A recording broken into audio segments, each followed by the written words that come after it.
பீஷ்ம பருவத்திலே 10ஆம் நாள் போர். இந்த 10ஆம் நாள் போரினுடைய கடவுள் வாழ்த்து பாட்டை பார்த்துட்டோம்.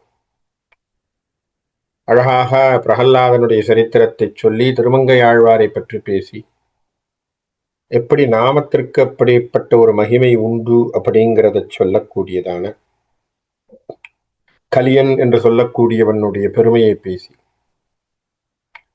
இந்த திருமங்கை ஆழ்வாருக்கு எப்படி நாம மகிமை என்பது புரிந்தது அப்படிங்கிறதெல்லாம் நமக்கு சொல்லிட்டு 10ஆம் நாள் போர் அப்படிங்கிறதனுடைய ஒரு கட்டத்தை காட்டி பீஷ்மர் அந்த போர்க்களத்துக்குள்ளே நுழைவதும், அர்ஜுனன் நுழைவதும், தர்மன் 9ஆம் நாள் போரிலே நடந்த அதே வியூகத்தை அவன் அமைப்பதும், அதே போல பீஷ்மரும் 9ஆம் நாள் போரிலே நடந்த அவர்கள் முன்னால் செய்த அந்த வியூகத்தை அவங்களும் போட்டு உள்ள நுழையறத பத்தி பார்த்தோம்.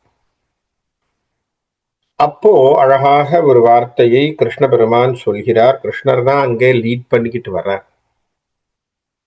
அவர் சொல்றார் என்ன அப்படின்னா, வானின்று எழுந்த கங்கை மைந்தனுக்கு வான் உலகம் யானும் இன்றும் அளித்தி அப்படின்ட்டு என்ன வார்த்தை போடுறார்? வான் உலகத்திலிருந்து கீழே விழுந்த கங்கை நதிக்கு, கங்கையின் மைந்தனாகிய பீஷ்மனுக்கு இன்னைக்கு நானு வானுலகம் கொடுத்துடுறேன் அப்படிங்கிற வார்த்தையை அர்ஜுனனிடத்திலே பேசுகிறார். பேசின உடனே அர்ஜுனன் அந்த இடத்திலே அழகான வீரவாதங்கள் செய்யக்கூடிய ஒரு விஷயத்தை பேசுறான். என்ன சொல்றான்? சிலை பதாகை இவுளி தேர் செழுங்கனல் அளித்தன, வளவன் யார் எனில் குறிப்போடு என்னை ஆள வந்த நீ, தலமகிபிர் அல்ல தேவர் தானவர் எதிர்ப்பினும் கொலைபடாமல் எவர் போவார் குன்றெடுத்த கோவலா. இப்போ கிருஷ்ணர் இன்றைக்கு பீஷ்மரனுடைய சமாச்சாரத்தை பீஷ்மரிலே போர்க்களத்துல நம்ம என்ன பண்ண போறோம், தள்ளி வைக்கணும் அப்படிங்கிற ஒரு உத்தரவை பேசிய உடனேயே அர்ஜுனன் இப்போ எவ்வளவு தெளிவா பேசுறான் பாருங்க. அங்கே தேவர்களாக இருந்தாலும் சரி, தானவர்கள் என்று சொல்லக்கூடிய அரக்கர்களாக இருந்தாலும் சரி, மிகப்பெரிய பேரரசர்களாக இருந்தாலும் சரி, யார் வந்து எதிர்த்தாலும் அவர்கள் கொல்லப்படாமல் இருக்க போவது இல்லை கிருஷ்ணா. ஆகவே நான் தீர்மானமா இருக்கேன். அப்ப கிருஷ்ணரினுடைய உபதேசம் உங்களுக்கு புரிஞ்சிருக்கும் நினைக்கிறேன். அதாவது பகவத்கீதையினுடைய உபதேசத்தினாலே கிருஷ்ணர் உடைய பெருமையை புரிந்து கொண்டான் அர்ஜுன். அப்ப அவர் என்ன சொல்றார்? உனக்கு முதல்ல இவன் போர் செய்ய மாட்டேன்னு சொல்லும் பொழுது அந்த போரினுடைய முக்கியத்துவத்துக்கும் அந்த கர்மாவினுடைய முக்கியத்துவத்தை பற்றி பேசி அவனுக்கு மனதிலே போர் என்பது என்ன, ஆத்மானா என்ன, மரணம்னா என்ன, உடல்னா என்ன, அதுக்கு இதுக்கு என்ன சம்பந்தம் அப்படிங்கிறதெல்லாம் நமக்கு குறிப்பாக சொல்லி அவனுக்கு ஒரு அறிவுரையை சொல்லி அவனை நல்ல விதமாக தேற்றியதனாலே இன்னைக்கு அர்ஜுனன் என்ன பண்றான்? 10ஆம் நாள் போரிலே போர்க்களத்திலே உட்கார்ந்து கொண்டு அர்ஜுனன் தெளிவா இருக்கான். இந்த தெளிவு வர்றதுக்கு அவனுக்கு பகவத்கீதை என்கின்ற 700 ஸ்லோகங்கள் தேவைப்படும். அர்ஜுனனுக்கே 700 ஸ்லோகம் தேவைன்னா நமக்கெல்லாம் யோசிச்சு பார்க்கணும். நமக்கு ஒரு கிருஷ்ணர் இல்லை, 20 கிருஷ்ணர் இருந்து சொன்னாதான் நமக்கு ஏதோ கொஞ்சமா புரியும் இல்லையா? நமக்கு ஒரு கிருஷ்ணர் சொன்னா பத்தாது, நமக்கெல்லாம் ஒரு 20 கிருஷ்ணர் நின்னு சுத்தி பகவத்கீதாயா பொழிஞ்சால் ஒழிய நம்ம மனசு அப்பவும் தேராது. ஏன்னா நாம அர்ஜுனனை விட குழம்பி கொண்டு இருக்கக்கூடியவர்களாக இருக்கிறோம். அப்ப அர்ஜுனனுக்கு அந்த வார்த்தையை சொன்ன பிறகு அதனாலே அவன் என்ன பண்றான்? தெளிவா இருக்கான். இன்னைக்கு யார் வந்தாலும் கொலைபடாமல் போக மாட்டார்கள் அப்படின்னு சொல்லிட்டு அருமையான வார்த்தையை சொல்கின்றான். வில்லிபுத்தூரார் அழகாக அதை பதிவு செய்கிறார். என்ன சொல்றான்? எந்தை ஆக, துணைவராக, தனையராக, எந்தை தன் தந்தையாக நீ உரைக்கில் யாரையும் குறிப்பென் யான். எப்பேற்பட்ட தெளிவு வந்திருக்கு பாருங்க அர்ஜுனனுக்கு. அப்பா நீ எனக்கு தந்தை எந்தையாக. இப்ப என்ன ஆகி போச்சு, போர்க்களத்திலே நீ சாரதி இல்லை எனக்கு, போர்க்களத்திலே நீ தேரோட்டி இல்லை எனக்கு, போர்க்களத்திலே போரை பற்றி பேசுகின்றவன் மட்டுமல்ல நீ. யார் நீ? நண்பனும் அல்ல. என்ன சொல்றான் அழகான வார்த்தை, முதல் வார்த்தை பாருங்க, எந்தை ஆக. என்னுடைய அப்பா நீ. அப்பா ஸ்தானத்தை கொடுத்துட்டான் அர்ஜுனன். துணைவராக, எனக்கு துணைவனாக, தனையராக, சகோதரன்மார்ல ஒருத்தனா, எந்தை தன் தந்தையாக, எங்க அப்பாவுக்கு அப்பாவா நீ. அதையும் கொடுத்துட்டான், பாட்டனார் வரைக்கும் கொண்டு போயிட்டான். ஆகவே நீ உரைக்கில், நீ சொல்லிட்டேனாப்பா, யாரையும் தரிப்பேன் யான், யாரையும் கொல்றேன். என்ன மாற்றம் பார்த்தீங்களா? வில்ல கீழே போட்டுட்டு கொலை செய்ய மாட்டேன், இதெல்லாம் கொலைன்னு பேசினவன் இன்னைக்கு என்ன சொல்றான், நீ யார சொன்னாலும் கொல்லுவேன். அப்ப அவனுக்கு என்னன்னு புரிஞ்சு போச்சு, தான் அந்த காரியம் செய்யவில்லை என்கின்ற தெளிவு அவன் மனசுல வந்திருக்கு இல்லையா? அதுதான் அர்ஜுனனுக்கு இருந்த மாபெரும் விஷயம்.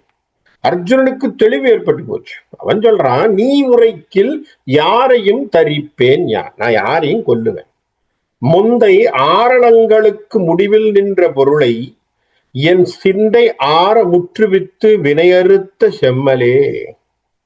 எனக்கு முன்னாடி என்ன சமாச்சாரங்கள் என்று புரியாமல் இருக்கின்ற பொழுது என்றைக்கும் பரம்பொருளாக இருக்கக்கூடிய நீ, எப்பொழுதும் அழிவே இல்லாத முற்றாக முதல் பொருளாக ஆதி அந்தமில்லாத அனாதி பொருளாக இருக்கக்கூடிய நீ என்ன பண்ணிட்ட, என்னுடைய சிந்தனையை தெளிவித்தாய். அது மட்டும் இல்ல, நான் செய்கின்ற கர்மாவிலே எனக்கு வினை பயன் வருமோன்னு நான் சந்தேகப்பட்டதையும் நீ என்ன செஞ்சிட்ட, முற்றுவித்து, சிந்தை ஆற முற்றுவித்து வினை அறுத்த செம்மலே. யாரவன்? கிருஷ்ணன். வினை அறுத்த செம்மல். எந்த வினை? கர்ம வினைகளை களைந்தெடுத்தவன். என்ன கர்ம வினை? கொலை செய்வதனால் வரக்கூடிய பயம், கொலை செய்வதனால் வரக்கூடிய பாவம்னு அர்ஜுனன் பேசினத தெளிவுபடுத்தி, அந்த கொலையினால் உனக்கு எந்த விதமான பாவமும் இல்லை என்பதை தெளிவுபடுத்தி அவனை சரி செய்ததினாலே அவனை பார்த்த அர்ஜுனன் சொல்றான், சிந்தை ஆற முற்றுவித்து வினை அறுத்த செம்மலே. அதனால நீ என்ன சொல்றியோப்பா, நான் யாரையும் தரிப்பேன் யான். அப்ப இன்னைக்கு அவன் பீஷ்மர அவனும் கொல்றதுன்னு தீர்மானத்துக்கு வந்துட்டான் இல்லையா? 10ஆம் நாள் போர், இது நல்ல ஞாபகம் வச்சுங்க. 10ஆம் நாள் போர்ல பீஷ்மர் சாகலான்னு அவர் தீர்மானம் பண்ணலாம். சாகடிக்கிறதுக்கு அர்ஜுனன் ரெடியா இருக்கணுமே இல்லையா? ஐயா நல்ல நல்ல கேம் தான், நல்ல கிரிக்கெட் பிளேயர்ஸ் தான், எல்லாம் கரெக்டா இருக்கு. பந்து பக்கத்துல வரும்போது பேட்டை கீழே போட்டு ஒருத்தன் ஓடிட்டான். என்னடான்னா, பந்து மேல பட்டுதுன்னா வலிக்கும். அப்ப எப்படி போய் விளையாடுறது? விளையாடித்தானே ஆகணும். பந்து மேல படும்னா படத்தான் செய்யும். சில சமயம் மேல படும், சில சமயம் கையில படும், சில சமயம் காலில் படும், சில சமயம் பேட்ல படும். நீ பேட்ல படுற மாதிரி விளையாடுறது தானே உன் விளையாட்டு. பேல பொட்டுடுத்துடான்னு பயப்பட்டோம்னா கஷ்டம் இல்லையா? அப்ப அந்த தெளிவு வேணும் இல்லையா? நான் எங்கே நிற்கிறேன், எந்த இடத்துல விளையாடுறேன், என்ன செய்கிறேங்கிற தெளிவு வேணும் இல்லையா? அர்ஜுனனுக்கு அந்த தெளிவை பகவத்கீதை தந்தது. அதுதான் தெளிவு. நீ எந்த கிரவுண்ட்ல இருக்க, என்ன பண்ணணும்னா அர்ஜுனனுக்கு அந்த தெளிவை தந்தான் கிருஷ்ணன். அந்த தெளிவினால அவனுக்கு தெளிவாய் போச்சு. என்ன நினைச்சான், சரி நாம கருவி, அவர் சொல்றார் செய். அதை இங்கே பதிவு செய்கிறார். அப்ப என்ன சொல்றான், பீஷ்மர் அங்கே 10ஆம் நாள் போருக்கு வந்தாச்சு, பீஷ்மரை கொல்லணுங்கிற தீர்மானம் ஆயிப்போச்சு. இப்ப அர்ஜுனனும் தன்னுடைய தீர்மானத்தை செய்து கொண்டான். என்ன? நானும் அவரை வதைக்கப் போகிறேன். இதுதான் அங்க பெரிய விஷயமாக நம்ம பார்க்கணும். செஞ்ச உடனே நேராக விஜயன் பீஷ்மரிடத்திலே போய் போர் செய்ய புரிகிறான். போர் புரிதலுக்கு வர்றான் ஸ்ட்ரெயிட்டா. ஏன்னா அவனுக்கு இலக்கணம் தானே. இன்னைக்கு அவனுக்கு என்ன பண்றது, பீஷ்மரோட சண்டை போடுறதுன்னு தீர்மானம் பண்ணிட்டான், இறங்கிட்டான். என்ற போது உவந்து தேவ விரதன் நின்ற எல்லையில் குன்றம் அன்ன தேர் கடாவி அருகனைத்து கொற்றவர் ஒன்றுபட்ட சேனையோடு யாவரும் உடன்று போய் நின்ற சேனை நிருபன் மேல் நிறைத்த வாடி தூவவே. அங்க இடத்துல நின்றுட்டு இருக்கார் தேவவிரதன் என்று சொல்லக்கூடிய பீஷ்மர் அங்க நிக்கிறார். என்ன பண்ணிட்டான், அர்ஜுனன் தன்னுடைய இதை கூட்டிக்கிட்டு அவன் போறான், வந்துட்டான். அதை சொல்லிட்டு யாருக்கிட்ட, கிருஷ்ணருக்கு சொல்லிட்டு கிருஷ்ணரை தேரை ஓட்டச் சொல்லி தேரை எடுத்துக்கொண்டு பீஷ்மரை நோக்கி சென்று அவருடைய எல்லைக்கு வந்துட்டான். ஏன்னா அவர் ஒரு எல்லையில தான் நிற்பார். ஏன்னா அவர் ஒரு சேனாதிபதி, அவரை சுத்தி சில மக்கள் நிற்பாங்க. அப்ப அவர் ஒரு எல்லையில நிற்பார். அந்த எல்லைக்கு அவன் வந்துட்டான். குன்றன குன்று அனத்தேர் கடாவி, அப்படியே குன்று போல் மலை போல் நிக்கிது அவனுடைய தேர். அப்படி வந்து அப்படி வரான். ஒன்றுபட்ட சேனையோடு யாவரும் உடன்று போய், அப்படியே அவனோடு வந்த சேனை மாட்கள் அத்தனை பேரும் அவனோடு அப்படியே அர்ஜுனனோடு வந்து கொண்டே இருக்கிறார். அங்க பீஷ்மரோடு நிற்கக்கூடியவர்கள் அத்தனை பேரும் அப்படியே பாக்குறாங்க. ரெண்டு பேரும் நின்ற சேனை நிருபன் மேல் நிறைத்த வாளி தூவவே. என்ன பண்ணா, எல்லாரும் ஒருமுகமாக அந்த தேவவிரதன் என்று சொல்லக்கூடிய பீஷ்மர் மீது அம்புகளை போட ஆரம்பித்தார்கள். எல்லாம் யாரு, அர்ஜுனன், அர்ஜுனன் சம்பந்தப்பட்ட அத்தனை பேரும், அர்ஜுனனோடு நிற்கக்கூடிய அத்தனை பேரும், யார் யாரெல்லாம் நிற்கக்கூடியவர்கள், துருபதன், மற்றவர்கள், மற்ற நாட்டை சார்ந்தவர்கள், இவங்க எல்லாருமே என்ன பண்ணிருப்பாங்க, பக்கத்துல நின்றுட்டு இருப்பாங்க. அவங்க எல்லாரும் இப்போ அம்பை போட ஆரம்பித்தார்கள். இப்ப பீஷ்மர் என்ன பண்றார், பீஷ்மர் அந்த எல்லையில நிக்கிறார். பீஷ்மர் மீது அந்த வாளிகள் என்று சொல்லக்கூடிய அந்த அம்புகள் தேய்க்கிறது. பலரும் எய்த வாளி மெய்ப்படப்பட பனித்து நா புலர நொந்து கங்கை மைந்தன் இதயம் புழுங்கினான். இப்ப பாருங்க, இதுதான் ஒரு சைக்காலஜி. முதல்ல எடுத்த உடனே பீஷ்மர் கையிலே வில்லே அம்பையும் வச்சுக்கிட்டு இருக்கக்கூடியவர் நின்றுட்டு இருக்கும் பொழுது அவர் மீது அம்புகள் தாக்குகின்றன. இப்போ ஒரு நல்ல ஞாபகம் வச்சுக்கோங்க, நல்ல போர் வீரன் தான் பீஷ்மர். இப்படி விழுகின்ற பொழுது அந்த காலமாக இருந்தால், ஒரு வீராவேசமாக இருந்தால் அவர் என்ன பண்ணிருப்பார், உடனே அதுக்கு என்ன பண்ணிருப்பார், கோபத்தோடு அடிக்கிறது அப்படிங்கிற தீர்மானம் அவருக்குள்ள வந்திருக்கும். ஆனால் அவருக்கே மனசுக்குள்ள என்ன தோணுது, இந்த போர் என்பது தேவையற்ற போராக இருக்குன்னு அவர் மனசுல தோணுது. நான் நினைக்கிறேன், என்னுடைய கருத்தாக நான் பதிவு செய்கிறேன். என்ன காரணம் அப்படின்னா, நல்லா பாருங்க, நாப்புலர நொந்து கங்கை மைந்தன் இதயம் புழுங்கினான். மனசு நொந்து போகுது அவனுக்கு. இது என்னடா போர், இது என்னடா இது சமாச்சாரம், கடைசியில எல்லாரும் நம்மளை தாக்குறாங்க. அது வந்துருச்சு அவருக்கு. அந்த அந்த என்ன சொல்றது, சாப்போ அப்படிங்கிற மாதிரியான ஒரு வெறுப்பு வரும் பார்த்தீங்களா. வாழ்க்கையிலே ஒரு உச்சகட்ட வெறுப்பினை பார்க்கக்கூடிய இடத்திற்கு பீஷ்மாச்சாரியார் வந்து விட்டது போன்ற ஒரு தொனியை வில்லிபுத்தூரார் இங்கே பதிவு செய்கிறார். அப்ப என்ன ஆகுது, மனசுல அவருக்கு ஒரு வேதனை வந்துருச்சு. சரியா? அப்ப நொந்து போய் மனம் நொந்து இருக்கார். இப்படி எல்லாரும் நம்மளை தாக்குறாங்க, அந்த அளவுக்கு நாம எதிரியை போல் ஆகிவிட்டோம். இப்ப எல்லாரும் நம்மளை தாக்கக்கூடிய, எல்லாரும் நம்மளை செய்யக்கூடியதான ஒரு இடத்துக்கு நம்ம வந்துட்டோமே அப்படின்னு அவர் மனம் நொந்து போய், மலருகின்ற வார் பனிக்கு உடைந்து சால மாழ்கி நீடு அலரும் அந்த நிறம் அழித்து அம்பு சாதும் எனவே. எப்படியா இந்த தாமரை இருக்கு பாத்தீங்களா, இந்த தாமரை எப்பொழுதுமே சூரியனை கண்டால் மலரும் இல்லையா. சூரியனை பார்த்தா நல்லா பூத்து குலுங்கும். சூரியன் இல்லாத போது கூம்பிக்கொள்ளும், மூடிக்கும். பனியா விழுந்தா? இப்ப நம்ம கனடாலாம் லோட்டஸ்ங்கிறதெல்லாம் பார்க்கவே கஷ்டம். ஏன்னா நம்மெல்லாம் இப்ப சம்மர் ஃபால் வரைக்கும் சுமாரா சில பொருட்களை பார்க்குறோம். நம்ம சில பூக்களை எல்லாம் கண்ணால பார்த்துட்டு இருக்கோம். இன்னொரு ஒரு 2 மாசம் கழிச்சு, ஏன் 1 மாசத்துக்கு எண்டிலேயே, நவம்பர் எண்டிலேயே எப்ப அந்த பனிங்கிறது விழ ஆரம்பிச்சுதோ அப்பெல்லாம் பாத்தீங்கன்னா செடி, மரம், கொடி எல்லாமே மொட்டை மொட்டையா நிற்கும் இல்லையா? அங்க ஏதாவது பூவை பார்க்குறோமா? இல்ல. வீட்டுக்குள்ள ஏதாவது வச்சு அது பூத்தா அது பெரிய விஷயம். ஆனா வெளியில நம்ம எங்கேயும் பூவை பார்க்க முடியாது. பனி விழுந்தால் தாமரை மலருமா? மலராது. தாமரை சோம்பி போகுமா? அதுபோல் மனம் சோம்பி அவனுடைய முகம் சோம்பி இருந்தானாம் பீஷ்மன் அங்கே. அப்போ மனசுக்குள்ள அவனுக்கு ஒரு வருத்தம் இருந்திருக்கு. அது நமக்கு இந்த பதிவு தெரியுது. இப்ப மனசுக்குள்ள இருந்த வருத்தம். அப்ப என்ன பண்ணிட்டான்? பாக்குறான், இது என்னப்பா இது, நம்ம உள்ள வந்த உடனே அத்தனை பேரும் நம்மளை தாக்குறாங்க இல்லையா? அதுவே அவனுக்கு என்னவா தோணுது? துர்நிமித்தம். நிமித்தம்னா என்ன? சகுனம்னு சொல்ற. துர்நிமித்தம்னா என்ன? கெட்ட சகுனமா தெரியுது அவனுக்கு. துர்நிமித்தமும் பல தொடர்ந்து செய்ய வெய்ய ஆம், அந்நிமித்தம் நல்நிமித்தம் ஆகும் என அகம் தெளிந்து.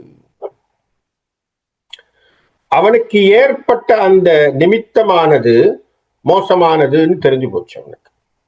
ஆனாலும் என்ன செஞ்சான்? சரி, போருக்கு வந்துட்டோம், மனம் நொந்து நம்முடைய மனசை காட்டிக்கிட்டு இருந்தோம்னா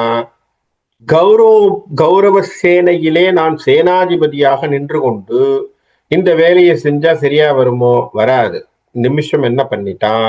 தன்னுடைய நிலையை மாற்றிக்கொள்கிறான். என்ன சொல்றான்? அந்த மோசமான சகுனங்களை கூட நான் நல்ல சகுனமா ஏத்துக்கிறேன். எப்படி? நான் நல்ல சகுனமாக ஏற்றுக்கொள்கிறேன். இது அழகாக உரையாசிரியர் பேசுறார். ஐமூக்கோ, என்ன சார் திடீர்னு பீஷ்மர் நல்ல சகுனம்னு சொல்றாரே துர்சகுனத்தை அப்படின்னா, அவர் யோசிச்சாராம். பீஷ்மர் நினைத்தானாம், நான் இறந்த பிறகு போர் கடகடன் முடிஞ்சிடும். போர் முடிஞ்சுடுச்சுன்னா தர்மன் கைக்கு ராஜ்யம் போயிடும். எப்படி பாருங்க அவன் மனசுல, எப்படி பாருங்க அவன் மனசுல நினைச்சானா, நல்லவன் கைக்கு ராஜ்யம் போகும். நான் இறந்துட்டேன்னா போர் ரொம்ப நாள் நீடிக்க போறது இல்லை. ஏன்னா அங்க யாரும் இவரளவுக்கு தாக்கு பிடிச்சு சண்டை போடுறதுக்கு எல்லாம் ஆள் கிடையாது. அப்ப இவர் என்ன நினைச்சார்? நான் போன பிறகு எந்த துர்நிமித்தமே வச்சுப்போம், இன்னைக்கு நான் மாற போகிறேன் என்பதே இருக்கட்டும், அது குறிப்பாகவே காட்டட்டும். நான் போயிட்டேன்னா அப்ப என்ன ஆகுது? நல்ல நிமித்தங்கள் வரப்போகுது. என்ன நல்ல நிமித்தம்? தர்மன் இந்த ராஜ்யத்தை ஆளப்போகிறான். தர்மம் இந்த ராஜ்யத்தை ஆளப்போகிறான். இது ஒரு நல்ல விஷயம் அப்படின்னு மனசை தேத்திக்கிட்டானோ. அப்ப என்ன பாருங்க, கௌரவ சேனையிலே கையிலே வில்லை வைத்துக் கொண்டு சண்டை போட்ட பீஷ்மன் மனதிலும் கூட, போரிலே நின்று கொண்டிருந்த பீஷ்மரனுடைய மனதில் கூட தர்மம் ஜெயிக்க வேண்டும் என்கின்ற எண்ணம் இருந்தது. இப்ப புரியுதா ஏன் நம்ம பீஷ்மரை கொண்டாடுறோங்கிற வார்த்தை? அவர் செய்நன்றினாலே அந்த பக்கம் போனார், சண்டை போட்டார், எல்லாம் கரெக்ட், நான் மறுக்கல. ஆனாலும் அவர் மனதிலே பதிவு என்ன? தர்மன் வர வேண்டும். காரணம், அவருக்கு தெரியும் அவன் தான் நல்லவன். நம்ம புள்ள சரியில்லைன்னு அவருக்கு தெரியும். நம்ம ப்ராடக்ட் சரியில்லை. யாரே துரியோதனன், இவன் சரி கிடையாது, இவன் உள்ள பூந்தானே, இவன் மாமங்காரன் தான் இவனை ஆட்டு விற்க போறான். ஆகவே இவனுக்கு ஏற்கனவே எடுப்பார் கைப்பிள்ள, இவனுக்கு எதுவும் தெரியாது. ஆகவே இவன் பிரயோஜனம் இல்லைங்கிற மனசு அவனுக்கு தேரல் கரெக்டா இருக்கு. அப்ப என்ன சொல்றான்? வெய்ய ஆம் அந்நிமித்தம் நல்நிமித்தம் ஆகும் என நினைக்கல, அகம் தெளிந்து. வார்த்தை பாருங்க, அதனாலதான் வில்லிபுத்தூர் அந்த வார்த்தையை போட்டான். அகம் தெளிந்தான். தெளிந்தான் என்ன அர்த்தம்? மனசுக்குள்ள சந்தோஷம் வந்துட்டது, தர்மன் வரட்டும். உன் நிமித்தற்கு நாளும் உதவி செய்யும் உறுதியோன் வில் நிமித்து வாளியில் அவ்வாளிகள் விளக்கினான். அப்ப என்ன பண்ணணும்? சரி, சண்டை போடுற மாதிரி காட்டித்தானே ஆகணும். சண்டை போடுறதுக்கு தொடங்குறான். அவன் சண்டை போடலைன்னா அந்த இடத்துல கஷ்டம் தானே, சும்மா வந்துட்டான் அப்படிங்கிற மாதிரியும் பேச்சு வரும். அப்படிங்கிறதுனால இப்ப சண்டை போடுறதுக்கு தொடங்குறான். அப்ப சண்டை போடுகின்ற பொழுது என்ன நடக்குதுன்னு பார்ப்போம். வீடுவன் இப்போ தன்னுடைய அம்புகனாலே சண்டை போட ஆரம்பிக்க, அவனை எதிர்த்து யார் யாரெல்லாம் நின்னார்கள் அப்படிங்கிற ஒரு லிஸ்ட கொடுக்கிறார். யாரு? துருபத தேசத்தை சார்ந்தவர்கள், மகத நாடர், மகத நாட்டை சார்ந்தவர்கள், வெங்குலிங்கர் கலிங்க நாட்டை சார்ந்தவர்கள், சோனகர். அப்ப இவங்கெல்லாம் பாண்டவ சேனையிலே பக்கத்திலே இருந்தவங்களாக தெரியுது. கருநடேசர், சிங்களர், கடாரபூபர் கடாரத்தை சார்ந்தவர்கள், கோசலர் கோசல நாட்டை சார்ந்தவர்கள், தர்மராஜன் மதலை சேனை. அப்படி தர்மராஜனுடைய மதலை சேனை, மதலை சேனைனா அவனுடைய முற்றாக இருந்த சேனைகள். இன்னொரு வார்த்தை என்ன சொல்றாங்க? மதலை சேனைன்னு சொன்னா தர்மராஜனுடைய உபபஞ்ச பாண்டவர்களாக சொல்லப்பட்ட 5 பேர். உபபஞ்ச பாண்டவர்கள்லாம் யாரு? தர்மனுக்கும் திரௌபதிக்கு பிறந்த குழந்தைகள், அந்த 5 பேர். இவங்கெல்லாம் என்ன ஆகுறாங்க? இப்போ பீஷ்மர் திரும்பவும் தாக்க ஆரம்பிச்ச உடனே அவங்கெல்லாம் பின்வாங்க ஆரம்பிக்கிறாங்க. முதுகிட்டு சரங்கள் போய் ஒருவர் போல அனைவரும் மேலும் உருவ எய்து உருகினான். அவங்கெல்லாம் என்ன பண்றாங்க? பின்னடைகிறார்கள். ஏன்னா இப்போ பீஷ்மர் தாக்க ஆரம்பிக்கிறார். அவங்களை அடிச்சதுக்கு இவர் இப்போ திரும்பவும் தாக்குறார். அடித்த உடனே சிலர்லாம் என்ன ஆயிருக்கு? முடி துணிந்தனர், தலையிலிருந்து கிரீடம் போச்சு, முன்னடந்து உடறறுவர். சிலர்லாம் முன்னுக்கு வந்தவங்க கை அடிபட்டு கால் அடிபட்டு போச்சு, துணிந்து விழுந்தனர். இருந்து அலகல் வில் வணங்குவர். சிலருக்கு வில் அறுபட்டது, கொடி துணிந்தது, கொடி போச்சு. கோல் தொடுத்த கையோடும் தொடி துணிந்து சோரி வெள்ள நதியினோடு சுழறுவர். அப்படி அடிபட்ட அத்தனை பேரும் என்ன பண்றாங்க? சிலர்லாம் அடிபட்டிருக்காங்க. இவர் அடிச்ச அம்பு சிலருக்கு கையில் அடிபட்டிருக்கு, காலில் அடிபட்டிருக்கு. சிலருக்கு என்ன ஆகுதுன்னா அவங்களுடைய கண், கால், அந்த மாதிரி தலையில வந்து அடிச்சிருக்கு. அந்த மாதிரியாக அடித்து அவர்கள் எல்லாம் பின்புறம் போகிறார்கள். அப்போ முதுகில் இட்டு, அப்போ புறமுதுகு காட்டி ஓடக்கூடிய மாதிரி பின்னடைவு ஏற்படக்கூடிய விஷயங்களை செய்கிறார். அப்போ அவருடைய வீரத்தை காட்டிக் கொண்டு வரார். மறுத்து எரித்த பூமி என வந்தவா மடங்குவர், குறுத்து எரித்த உரிமின் நொந்த உரகம் என உட்குவார், ஒருத்தர் ஓட என இது என அநேகர் அஞ்சி ஓடுவார். என்னன்னா அழகாக வார்த்தை பாருங்க. அடிப்பட்ட உடனே ஒருத்தன் ஓடுவான் இல்லையா?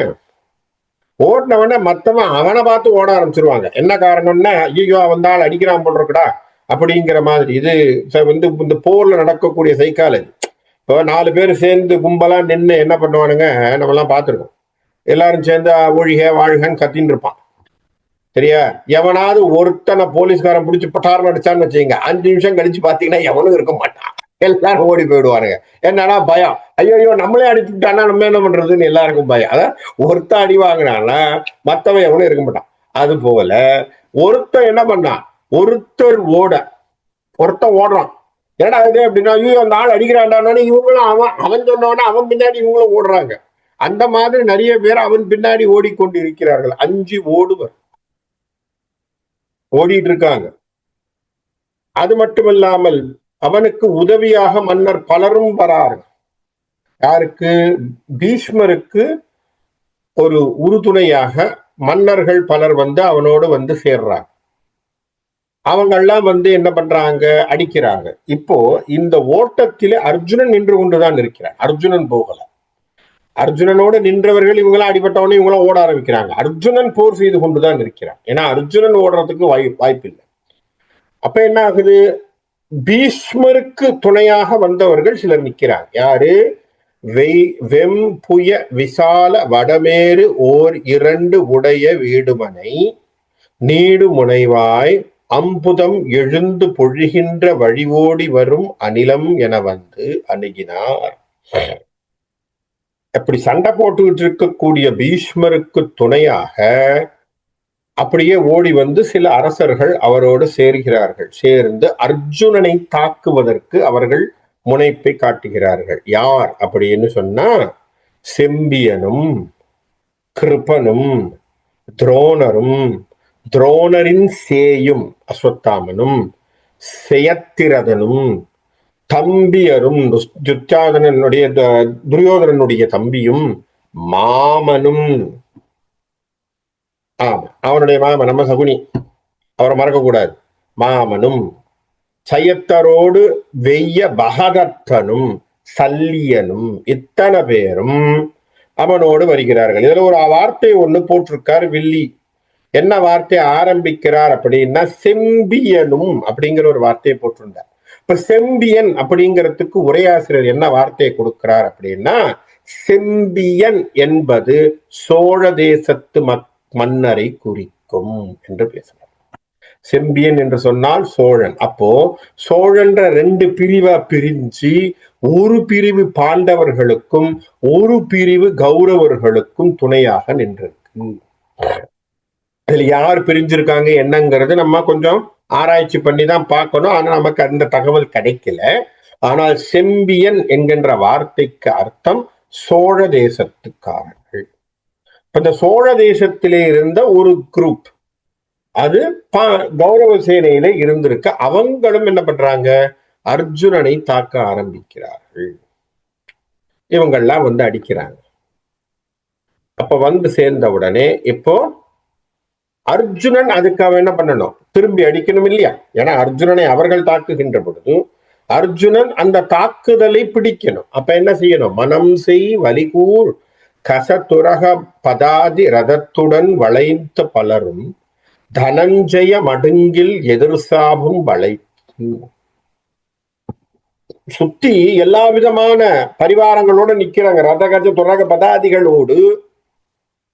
இவர்கள் எல்லோரும் அர்ஜுனனை வளைக்கிறார்கள்.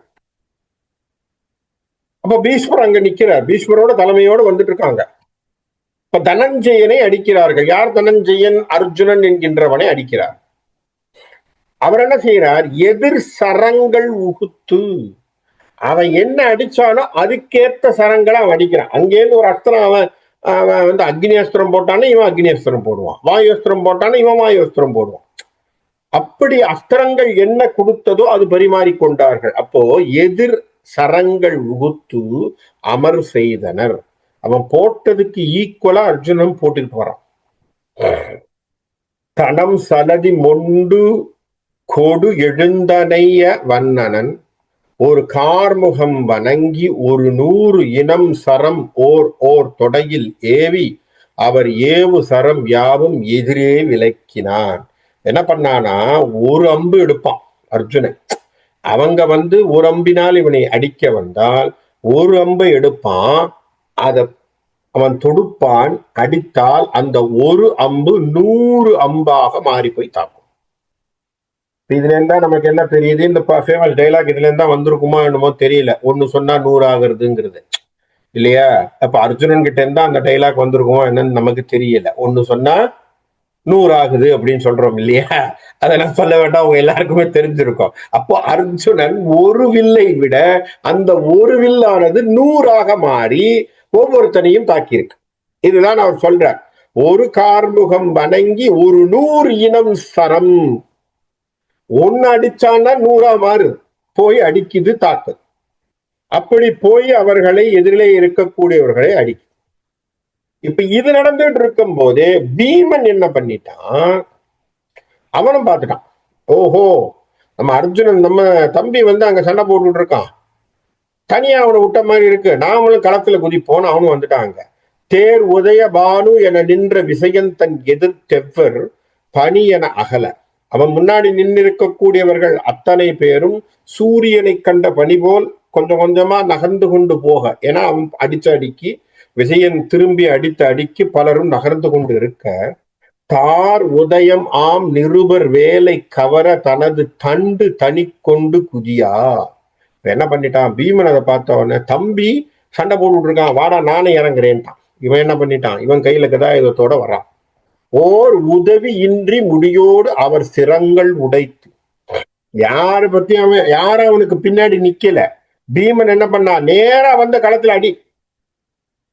அங்க இருந்த ராஜாக்கள்லாம் அடி. அவன் கையில வச்சிருக்கக்கூடிய கதாயுதத்துல அடிச்சு மண்டையெல்லாம் புழக்கிறான்.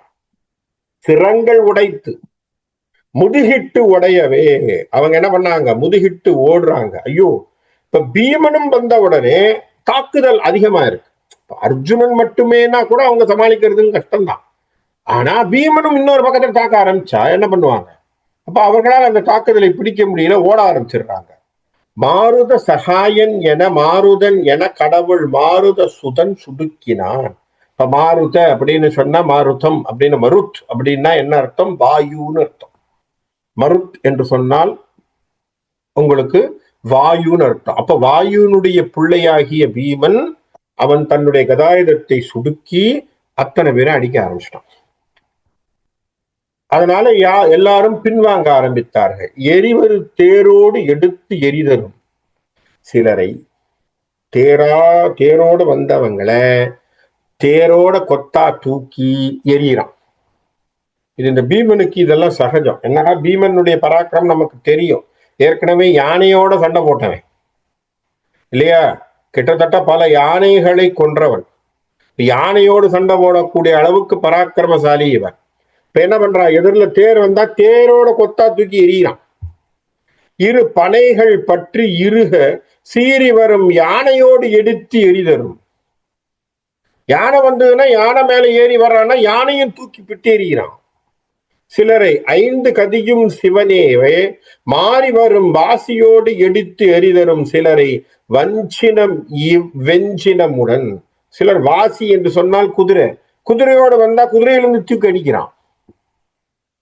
எப்படி யார் வந்தாலும் அந்த அந்த தேரா அவன் வந்திருக்கக்கூடிய வாகனமா எல்லாத்தையும் அவன் கையாலேயே தூக்கி எரியக்கூடிய அளவுக்கு பராக்கிரமசாலியாக பலசாலியாக பீமன் நிற்கிறான். இது இவங்க எதிர்பார்க்காத ஒரு ட்விஸ்ட். யார் எதிர்பார்க்கல? பீஷ்மர் பக்கத்திலே நின்ற அரசர்கள் என்ன நினைச்சாங்க, பீஷ்மர் அடித்த உடனே பின்வாங்கியதனாலே, அர்ஜுனன் பக்கத்தில் இருக்கக்கூடியவர்கள் பின்வாங்கியதனாலே இவன் என்ன நினைச்சுட்டான், இது நல்ல சகுனம், அர்ஜுனனை சிறைபிடிக்கிறான். ஏன்னா ஏற்கனவே நம்ம ஆள் என்ன சொல்லியிருக்கான், துரியோதனனுடைய கட்டளை என்ன, 2 பேரைத்தான் அவன் பிடிக்கணும்னு சொல்லியிருக்கான். மொத்தத்திலேயே அவன் சொன்னது 2 பேர் தான். என்ன, அர்ஜுனனையும் பீமனையும் பிடிச்சிடும், அவ்வளவுதான். உனக்கு அந்த பாண்டவர்கள் பக்கத்திலே போர் என்பது நின்று போடும், ஸ்தம்பிச்சே போயிடும். ஏன்னா தர்மனியர்லாம் ஒன்றும் பெரிய ஆள் கிடையாது. தர்மன்லாம் அப்படி இவங்க 2 பேரையும் தூக்கி கையில இந்த பொம்மை மாதிரி வச்சுட்டீங்கன்னா அவன் என்ன பண்ண போறான், அவங்களை காட்டி காட்டி சும்மா இருறான் அப்படின்னு சொல்லிட்டு தர்மன் கம்முன்னு இருந்துருவான். தர்மனோ சகாதேவனோ நகுலனோ ஒன்றும் பேச போறது இல்லை. ஆகவே இவர்கள் 2 பேரும் தான் பெரிய ஆட்கள். அங்கே வீரத்திலே சிறந்தவர்களாக அர்ஜுனனும் பீமனும். அவன் என்ன பண்ணியிருக்கான், துரியோதனன் கொடுத்த கட்டளை என்ன, அவங்கள கார்னர் பண்ணுன்னு சொல்லியிருக்கான். அதனால இவர்கள் எல்லோருமே யாரையாவது ஒருத்தர் டார்கெட் பண்ணிட்டு வருவாங்க. ஆனா விஜயனுக்கு வருகின்ற பொழுது இவங்க எதிர்பார்க்காதது என்ன, பீமன் உள்ள களத்துல குதிச்சது. இப்ப பிரச்சனை என்னன்னா 2 பேரையும் சமாளிக்கிறது கஷ்டம் இல்லையா. யாராவது ஒருத்தர்னா பரவாயில்ல, எதையோ சுத்தி கித்தி மல்லு கட்டி அவனை அணை கட்டி, நம்ம ஊர்ல சொல்ற மாதிரி அணை கட்டி அவனை தள்ளி ஒரு மூளையா தள்ளி எதையோ பண்ணிவிடலாம். இப்ப 2 பேரும் வந்தா என்ன பண்றது, கஷ்டம்தான். ஆகவே அதுதான் நடந்திருக்கு. இவர்கள் எதிர்பார்க்கவில்லை, பீமன் களத்திலே குதித்து அத்தனை பேரும் தூக்கி எறிய ஆரம்பிச்சிட்டான். இப்ப இவர்கள் எதிர்பார்க்கவே இல்லை. இப்ப என்னடா இது அப்படின்னு சொல்லி அவனுக்கு ஒரே இது. உடனே இவன் என்ன பண்ணிட்டான், பக்கத்துல நம்ம புள்ள இருக்கான், யாரு, பிறந்ததுல இருந்தே எப்பவுமே எல்லாரையும் பார்த்து வைத்தறிச்சல் படுறதுக்கேன்னு ஒரு புள்ள ஒருத்தன் இருக்கான், அவன் பேரு துரியோதனன்னு பேர். அவன் பார்த்தான், ஆஹா இவன் வந்துட்டானே, இவன் வந்ததுனாலே நம்முடைய படைகள் எல்லாம் பின்வாங்குகின்றனே அப்படின்னு சொல்லி உடனே என்ன பண்ணான், நம்மால் போகல, உடனே பக்கத்துல இருக்கிற நீ போ நீ போ நீ போ நீ போ அப்படின்னு எல்லாரும் அனுப்பிட்டு இருக்கான். என்ன பண்றான்னு பாருங்க. முந்து படை வீரர் மிக நொந்து கதை வீமன் எதிர் முதுகிலிட கண்டு முனியா. என்ன அழகா எழுதுறாரு பாருங்க ரயமிக்கா. முந்து படை வீரர் மிக நொந்து கதை வீமன் எதிர் முதுகிலிட கண்டு முனியா. அவனை பார்த்து எல்லாரும் அப்படியே நொந்து போய் கிடக்குறாங்க. யாரு, பீமன் வந்து அடிச்ச உடனேயே எல்லோரும் நொந்து போய் விட்டார்கள். அதனாலே என்ன ஆகிவிட்டது, எல்லாரும் புறமுதுகு காட்டி ஓடுகிறார்கள். ஓடுறத பார்த்தவொடனே இவங்களுக்கு எல்லாருக்கும் துரியோதனுக்கு ஒரே சிக்கலா போச்சு. உடனே என்ன பண்ணானா, 5 உரளும் 100 படி ஆயிரமர் விண்மையில் அர்ஜுனனை ஒத்த அடலோர். 5 உரளும் 100. சரியா? அது ஒரு கணக்கு சொல்றார் வில்லிபுத்தூரார். 5 பெருக்கல் 100. 5 உரளும் 100 படி 1000. 500 பேரா, 500 1000 பெட்டாலியனை அனுப்பியிருக்கான். அப்பனா எவ்வளவு பேர் அனுப்பியிருக்கான்? 5 லட்சம் பேர் அனுப்புறான் கிட்டத்தட்ட. சரியா? போர்க்களத்துல உள்ள தள்ளுறான். யாரு? துரியோதனன். ஏன்னா துரியோதனன் பக்கத்துல நிறைய இருக்கிறாங்க, நல்லா ஞாபகம் வச்சுங்க. துரியோதனன் பக்கத்துல 11 அக்ரோனி சேனைகள் நமக்கு தெரியும் ஏற்கனவே, இல்லையா? அவன் பக்கத்துல நிறைய இருக்காங்க. அவனுக்கு ஆட்களுக்கு பஞ்சம் இல்லை. இவங்களுக்கு தான் கம்மி, பாண்டவர்களுக்கு தான் கம்மி. ஆகவே துரியோதன பக்கத்துல அத்தனை பேர் இருக்கிறதுனால அவன் என்ன பண்றான்? 5 லட்சம் பேரை தள்ளி இருக்கான் உள்ள. போறான், நீங்க எல்லாரும் என்ன பண்ணுங்க, போய் சண்டை போடுங்க, போங்க போங்க போங்க. அவங்க எப்பேற்பட்டவர்களாம்? வில்லிலே அர்ஜுனனுக்கு நிகராக இருக்கக்கூடியவர்களாக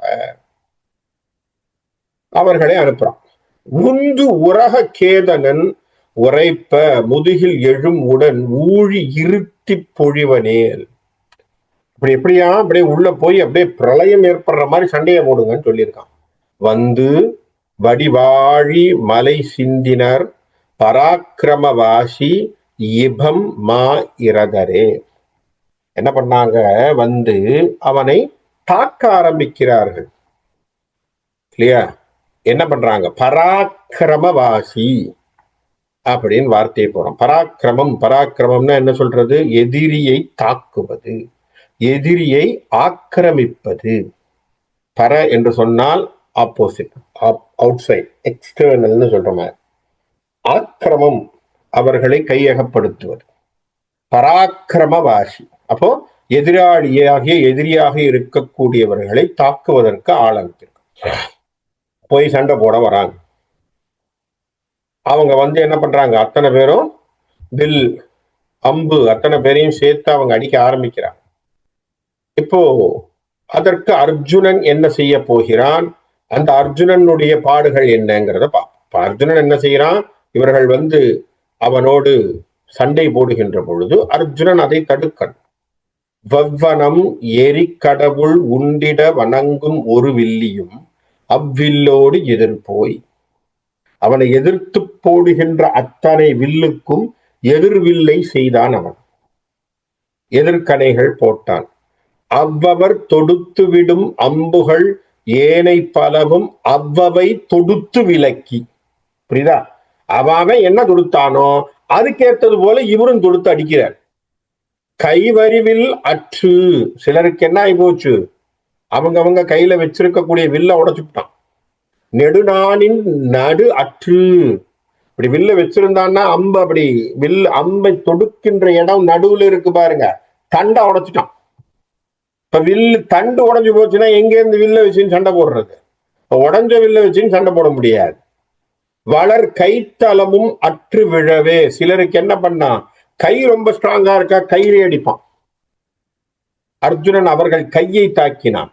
அவங்க கைக்கு கஷ்டம், அதனால அவங்க கையில அடிபட்டுச்சு. வைவரி வடிகணைகள் ஏவினான். அப்படி சொல்ல முடியாத கணைகளை ஏவிக்கொண்டே இருந்தான். மணித்திகிரி வலவன் வீடு தேரில் வருவான். அப்படி வந்து அவனை தாக்கிக் கொண்டு இருக்கிறான்.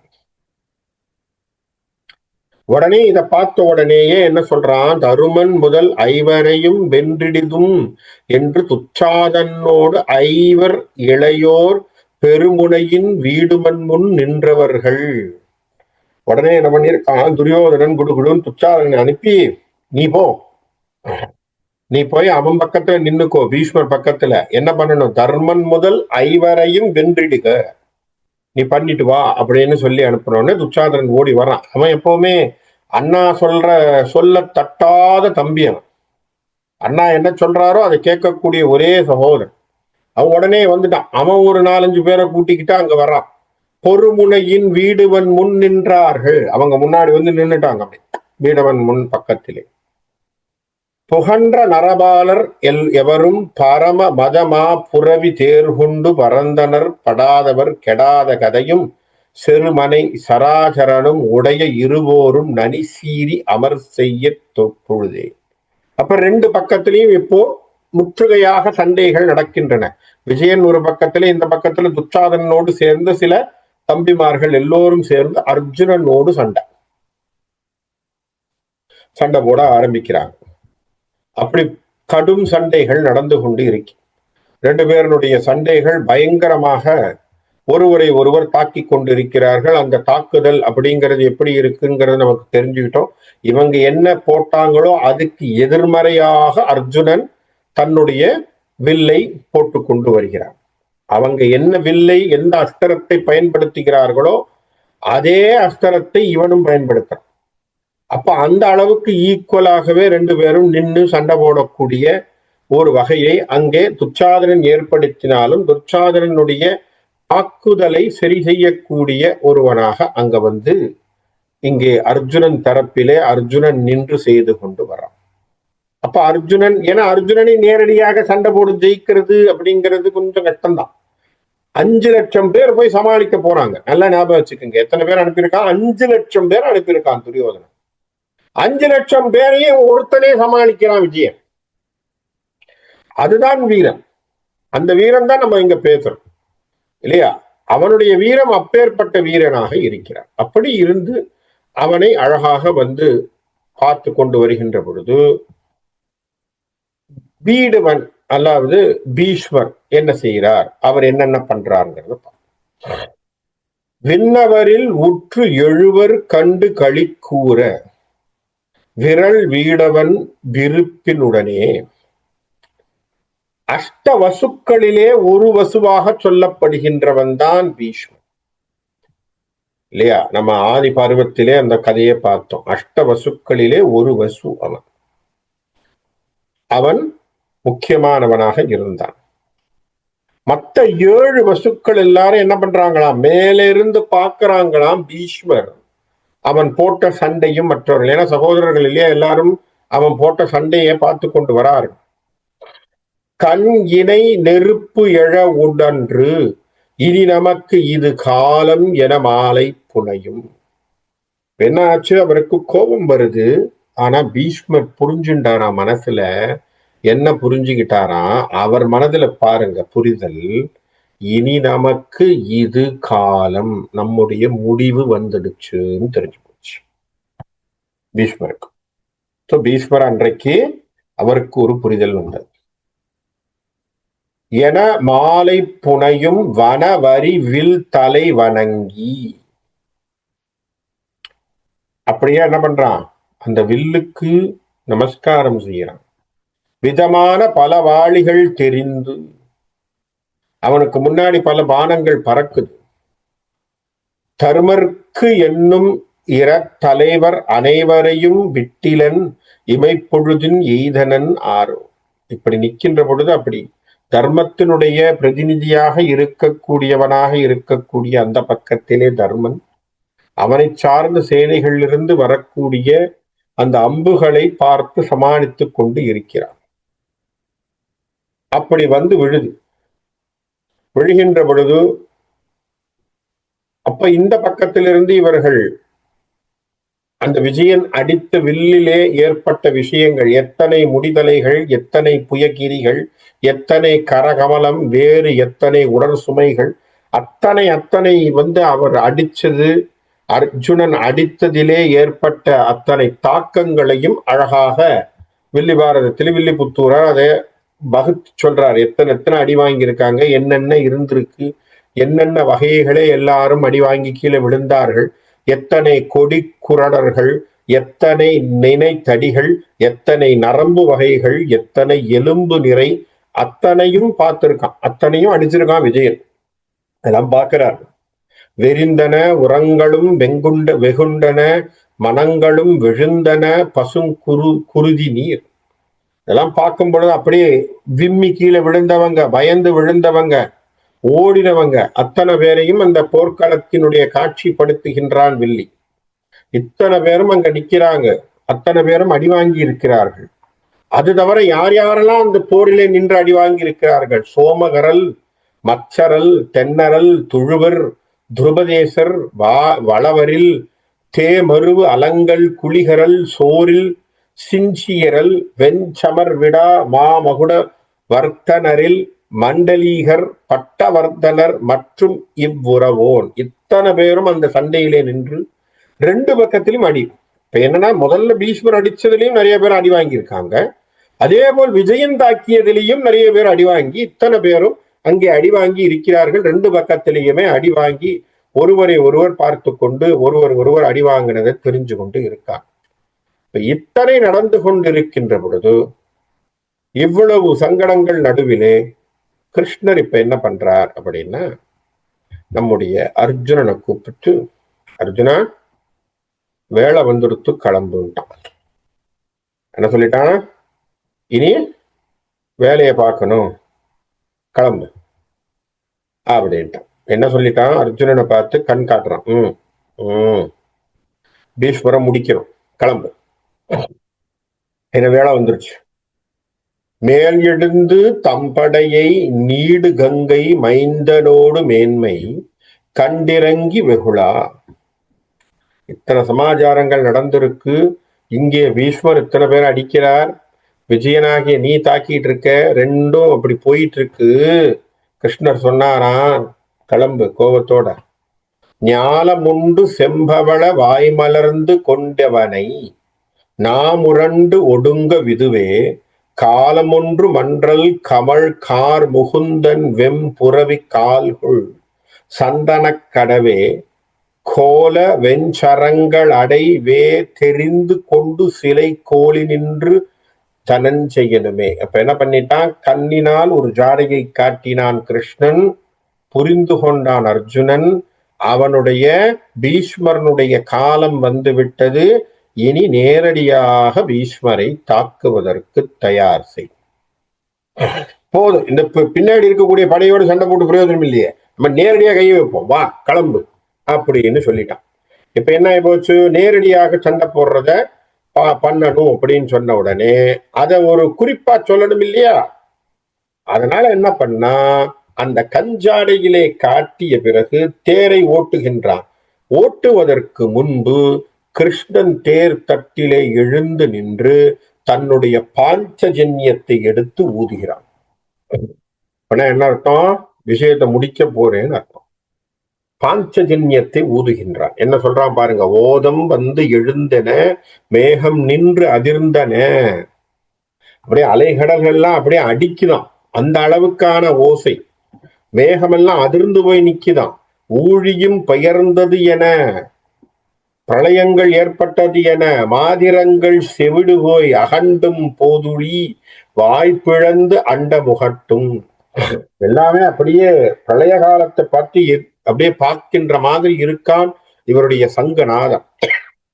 ஸ்ரீதரன் செழுந்துளவ மாதவன் தயங்கு அருணை சீத பங்கயம் கொல் திருவின் நாதன் வெஞ்சமம் கருதி ஊதுகின்ற சங்கின் முழுநாதம் வந்து எழுந்த பொழுதே. அவர் எழுந்து தன்னுடைய அழகான பவழவாய் இல்லையா, அதுதானே சொல்றோம், பச்சை மாமலை போல் மேனி பவழவாய் கமலச் செங்கன். அப்படியே அந்த உதடு வாய் எல்லாமே அவருக்கு சிகப்பு. அந்த பவழ வாயிலே அந்த பாஞ்சஜன்யத்தை வைத்து அவன் ஊதுகின்ற ஒரு சத்தம், அந்த நாதம், சங்கநாதம் எப்படி இருக்கு? இந்த உலகமே ஸ்தம்பித்து போகக்கூடிய அளவிற்கு ஊதுகின்றான். காரணம் என்ன? முடிக்கிறதுன்னு தீர்மானம் பண்ணி கிருஷ்ணர் முடிவு செய்து சொல்ல ஆரம்பிச்சுட்டார். இப்ப அர்ஜுனனுக்கு கட்டளை அர்ஜுனனிடத்திலே கொடுத்துட்டார். அர்ஜுனன் என்ன பண்றான்? தூரியம் கரங்க நரவாரர் சங்கு இனங்கள் அணிதோறும் நின்று நின்று குமுற தேர்களும் துரகம் என வேளமும் கலந்து வருசேனை மண்டலங்களுடனே. அப்படியே எல்லா சேனைகளும் எல்லாம் அப்படி என்ன பண்ணுது? ஒரு நிமிஷம் ஸ்தம்பிச்சு போய் பார்க்குது. கிருஷ்ணர் என்ன திடீர்னு சங்கநாதத்தை ஏற்படுத்துகிறாரே. ஏன்னா சங்கநாதம் ஏற்படுத்துறார், அதுவும் கிருஷ்ணர் ஏற்படுத்துறாருன்னு சொன்னா ஏதோ ஒரு முக்கிய காரணமாக இருக்க வேண்டும். இப்ப எல்லாரும் பாக்குறாங்க. பேர் வரும் சிகண்டி தலையாக முன்பு கொண்டு. இப்போ அர்ஜுனனுக்கு செய்கை கொடுத்துட்டான். கொடுத்த உடனே என்ன ஆச்சு? அர்ஜுனன் சிகண்டியை கொண்டு வந்து முன்னாடி நிறுத்தான். பீஷ்மருக்கு இல்லையா, கொண்டு வந்து முன்னாடி நிறுத்தான். நிறுத்தி உலகப் பேரம் அன்று இன்று கொல் என இப்ப சொன்னானா, போன ஜென்மத்துல நீ செய்த சபதம், அவரை கொல்லணும், ஸ்டார்ட் பண்ணுட்டான். இப்போ பீஷ்மரோடு சண்டை போடுறதுக்கு, அவர் முடிக்கிறதுக்கு தீர்மானம் பண்ணுவோம், ரெடியாவான்ட்டான். போர் தொடங்கி வென்றி புனை வீடுமன் தடங்கன் எதிர்போயினான் தனஞ்சயனே. இப்ப என்ன பண்றான்? சிகண்டி முன்னிற்க, பின்னாடி அர்ஜுனன் நின்று வரான். வந்தாச்சு.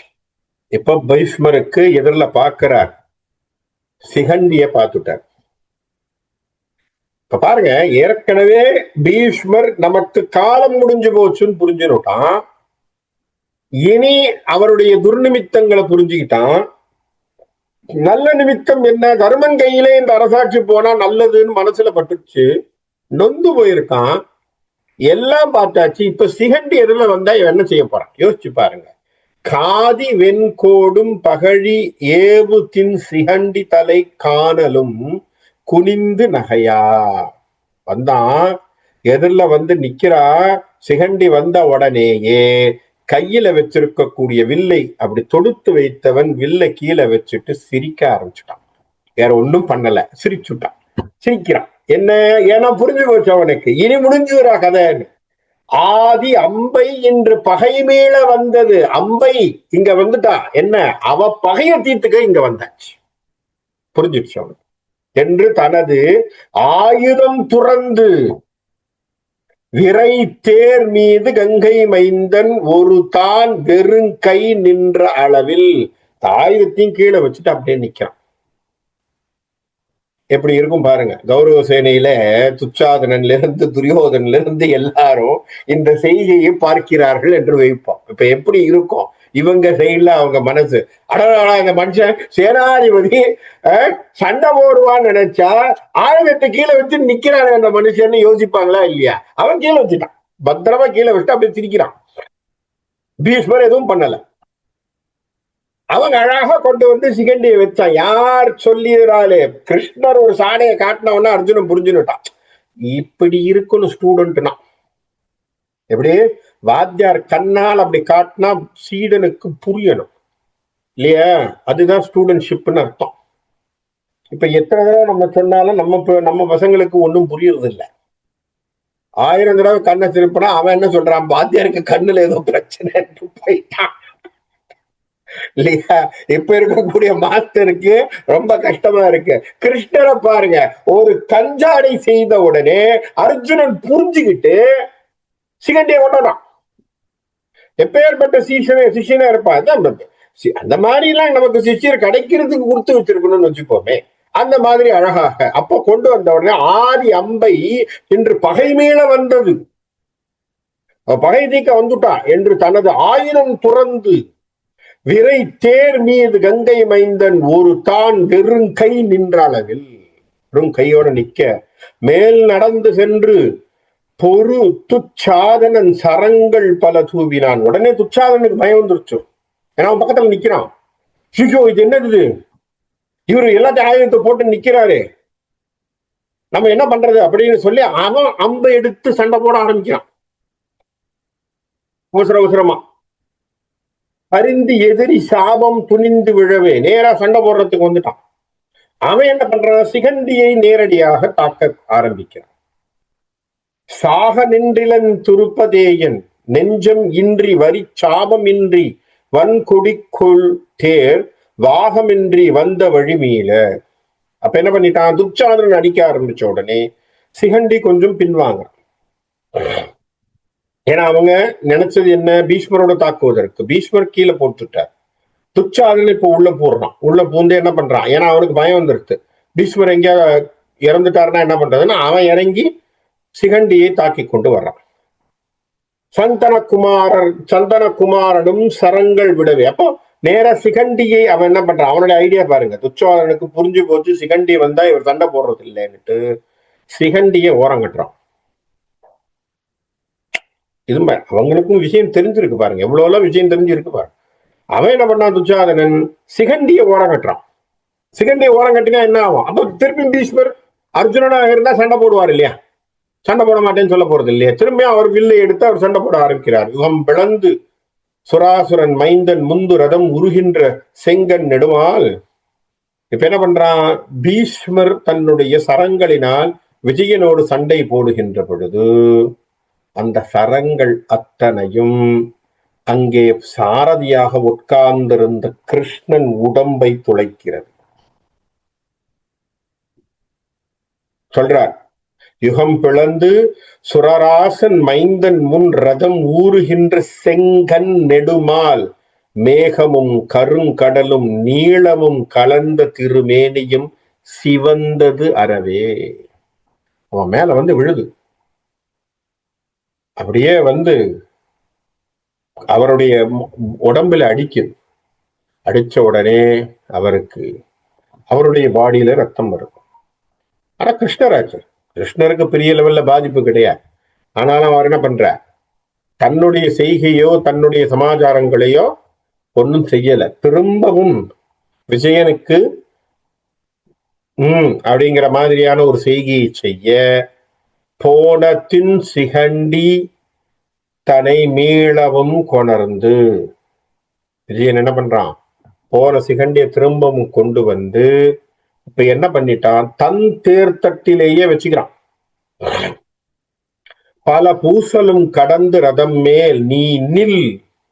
எப்படி சொல்லிட்டான் பாருங்க, நீ என்ன பண்ணு, என் ரதத்திலேயே நீ நில்லு, நீ முன்னாடி நில்லு, நான் பின்னாடி நிக்க அப்படின்னு சொல்லி, நின் கனையும் ஏவுக, நீயும் என்ன பண்ண, ஒரு வில்ல போடுற மாதிரி வில்லை எடுத்து அம்பு தொடுத்து போடு என்று சொல்ல, வெஞ்சமரில் நேர் நடந்து சென்று விஜயன் கூணல் அங்கி தண்ட சிலை கோலி அம்போடு அம்பு பல கூட நெஞ்சு அழன்று உதகினான். இப்போ சிகண்டிய முன்ன வச்சு பின்னுக்கு அர்ஜுனன் நின்று அர்ஜுனன் கனையை தொடுக்கின்றான். சும்மா சிகண்டி வில்ல வச்சு அம்ப தொடுக்கிற மாதிரி அங்க ஒரு ஸ்ட்ரோக் பண்ணிட்டு இருக்கா. ஆனா பின்னாடி இருந்து தொடுத்தது விஜயன்.